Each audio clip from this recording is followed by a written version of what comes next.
Get ready. 10 seconds.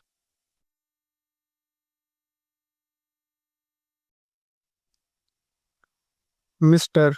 Deputy Chairman, Sir, I extend to this resolution my wholehearted support, though I wish he had extended its scope by incorporating within it two more services, but then I cannot deal with that subject now. You have assured me that the matter will be taken up on a subsequent occasion. I do not know when that subsequent occasion is likely to occur. Sir, I am grateful to the Home Minister for some kind words he has said about me in regard to my interest in this subject. No doubt for long I have been urging the necessity of creating more all India services during the last 5 years or so, ever since that recommendation on the subject was made by the States Reorganization Commission, and during the last 1 year and a half, near about that time, I have been tabling resolutions on the subject twice or thrice, but they could not come up. Of course, as they say, there are higher forces that govern the destiny of things, and so far as Parliament is concerned, it is the government and the undisputed sway of the chair that govern the destiny of resolutions. Obviously, it was so ordained that this resolution should come up only now, and that too as a government sponsored resolution. Even as it is, I welcome it most heartily and feel enthusiastic and even jubilant about it. Sir, I sincerely congratulate the Honorable the Home Minister for the tact, the firmness, the strength, and the determination which he has shown in overcoming all the delicacies and difficulties which I am sure were there in his way. The opposition and unwillingness of the states were there initially, I know. And I also know, sir, that about a year ago, when I tabled a question on this subject, the then Home Minister told us that the government would be only too glad to have more all India services, but then the handicap in their way was that the states were not agreeable to it. Subsequent to that, sir, about the middle of this year, I wrote to all the chief ministers requesting them to let me know their views on this subject, and I was a little unhappy to find that no chief minister replied to me saying that he was agreeable to it. One or two of them especially said that they were against it.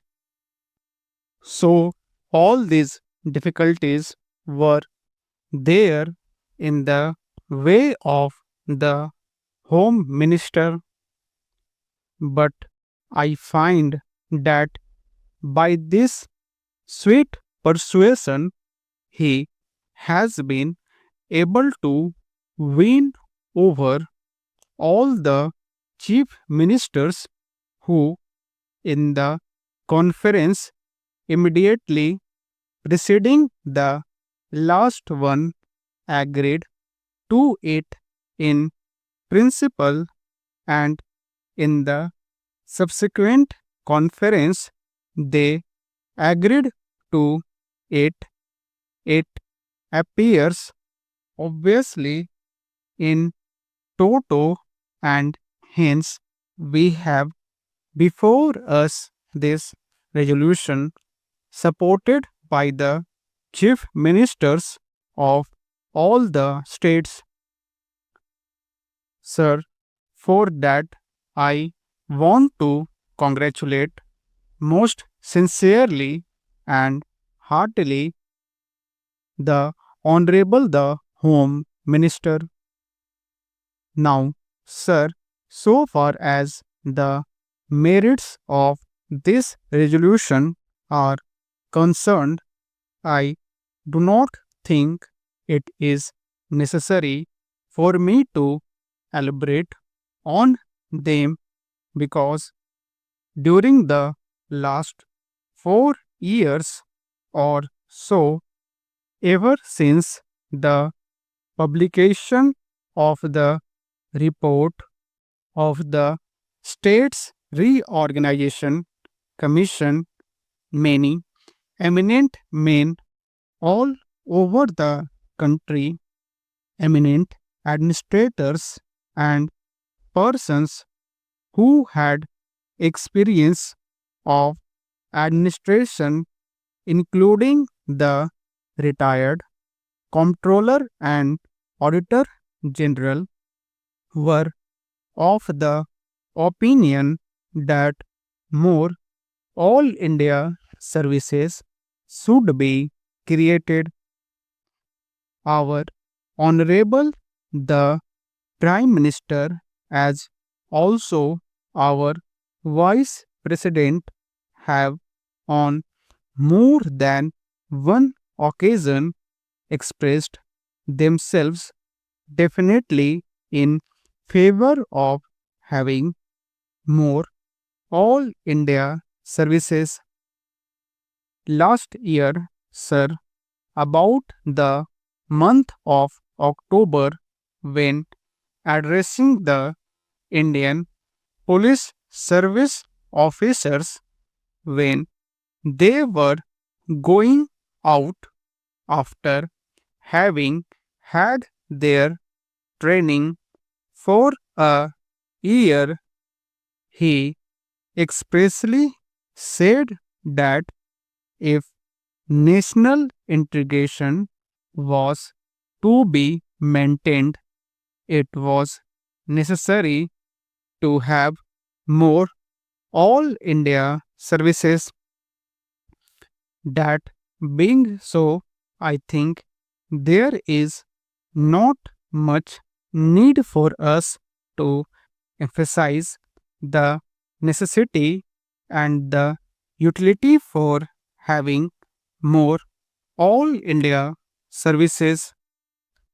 Sir, in the interest of efficiency and also in the interest of integrity, it is absolutely necessary that we should have these three all India services as also some others. The major problem these days before us is that successful implementation of the development programs has to be carried through. It is not enough that we should have big schemes. It is not enough that we should allocate large sums for the implementation of those schemes, but it is necessary that we should have competent personnel to effectively implement our schemes so that in a short time we may be able to carry forward our country to economic prosperity all round.